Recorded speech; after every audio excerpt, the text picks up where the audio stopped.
नमस्कार दोस्तों। जैसे कि हम सभी लोग जानते हैं कि सावन का महीना चल रहा है और सावन के महीने में कई त्योहार मनाए जाते हैं, जिनमें से एक बहुत महत्वपूर्ण त्योहार है रक्षाबंधन का त्योहार। ये तो हम सभी को पता है कि रक्षाबंधन का त्योहार भाई बहन के प्रेम का प्रतीक है, लेकिन ये शायद ही किसी को पता होगा कि रक्षाबंधन का त्योहार कैसे शुरू हुआ था, किसने सबसे पहली बार किसको राखी बांधी थी। तो चलिए आज के एपिसोड में मैं इसी बारे में बात करूंगी कि रक्षाबंधन के त्योहार की शुरुआत कहाँ से हुई थी। आज मैं आपके लिए हिंदू धर्म ग्रंथों में से कुछ ऐसी दिलचस्प कहानियां लेके आई हूँ जिनसे हमें पता चलता है कि रक्षाबंधन के पर्व की शुरुआत कहाँ से हुई थी, जिनके बारे में आज की जनरेशन को शायद ही पता होगा। इस त्योहार से जुड़ी कहानियों को जानने के लिए आप वीडियो को बिना स्किप करे अंत तक जरूर देखें और अगर आप मेरे चैनल पर नए हैं तो प्लीज मुझे सब्सक्राइब करें। तो चलिए शुरू करते हैं पहली कहानी से, जो विष्णु जी से जुड़ी है।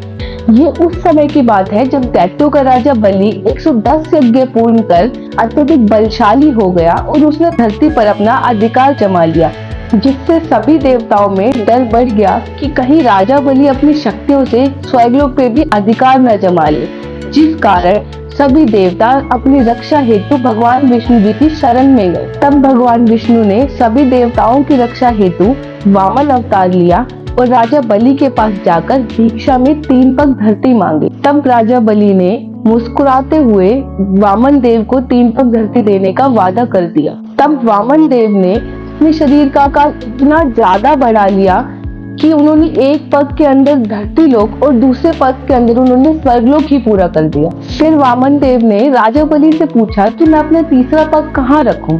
तब राजा बलि ने अपना शीश झुकाते हुए कहा कि आप अपना तीसरा पग मेरे सर पे रख दीजिए। इस प्रकार राजा बलि से स्वर्गलोक और धरती लोक दोनों छिन गए और उन्हें पाताल लोक जाके रहना पड़ा। तब भगवान विष्णु ने राजा बलि की दयालुता को देखते हुए उसे एक वरदान मांगने को कहा और उस वरदान में राजा बलि ने स्वयं विष्णु जी को ही मांग लिया, जिस कारण माता लक्ष्मी बहुत ज्यादा चिंता में पड़ गई और उन्होंने इस समस्या के समाधान के लिए नारद जी को बुलवाया। नारायण जी के बताए अनुसार फिर लक्ष्मी जी राजा बलि के पास गई और उन्हें राखी बांधकर अपना भाई ही बना लिया और फिर उपहार में उन्होंने विष्णु जी को वापस मांग लिया। और जिस दिन ये घटना घटित हुई थी उस दिन श्रावण मास की पूर्णिमा थी।